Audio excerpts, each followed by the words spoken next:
On est sur LCI, on est chez Darius Rochebain, c'est Manuel Valls. On t'écoute, Manuel. Emmanuel Macron et Sébastien Lecornu ont considéré que je ne devais pas poursuivre ma mission. C'est tout. C'est moi où sa voix, elle part vraiment, mais très fort dans les aigus. C'est tout. C'est tout. C'est tout. C'est marrant. Il va pleurer. Arrêtez, arrêtez, arrêtez. Je vais avoir de la peine maintenant. Je ne sais pas, vous savez, c'est pas très important, mais enfin, je pense... C'est déjà banger. Oh, c'est pas très important, mais enfin, je pense quand même. C'est pas très important, mais enfin, je pense que on ne voulait pas de ministre qui ait de la personnalité.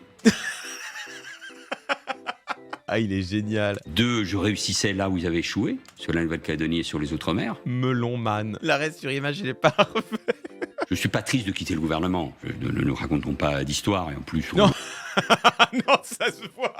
Non, ça se voit. Ça se voit, Manuel. Ça se voit que vraiment, t'as aucun seum. Il y a un peu de petitesse dans la politique, mais ça, c'est pas... Ah, mais incroyable. Le seum. C'est vraiment seum man. Il y a un peu de petitesse, c'est pas nouveau. très nouveau. Comment J'avais pré-shot.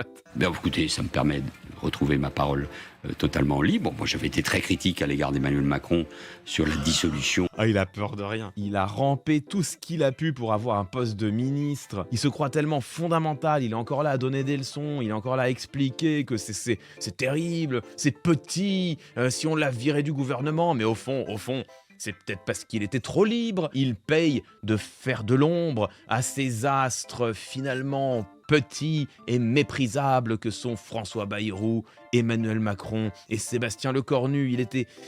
Il était trop grand. Finalement, il était trop grand pour eux. C'est là que tu vois que les anciens éléphants socialistes ont peut-être quelque chose en commun. Je pense que ma liberté les dérange. Voilà, c'est la même interview. La question de Caroline Roux, c'était mais pourquoi est-ce que le PS n'a pas voulu de vous sur sa liste? Réponse de Ségolène Royal. Je pense que ma liberté les dérange.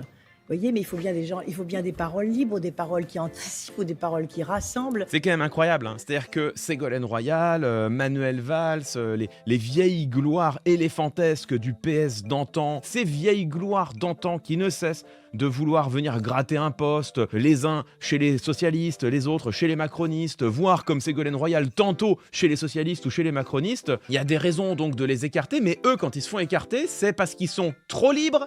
C'est parce qu'ils ont trop de personnalité, parce qu'ils sont trop brillants, parce qu'ils sont trop ouverts, parce qu'ils ont trop de propositions. Bref, si on les écarte, c'est au fond parce que leur astre brille d'une lumière trop vive. Pour la médiocrité du champ politique, pas du tout, parce que précisément, ils ont tout raté et qu'ils sont devenus ridicules.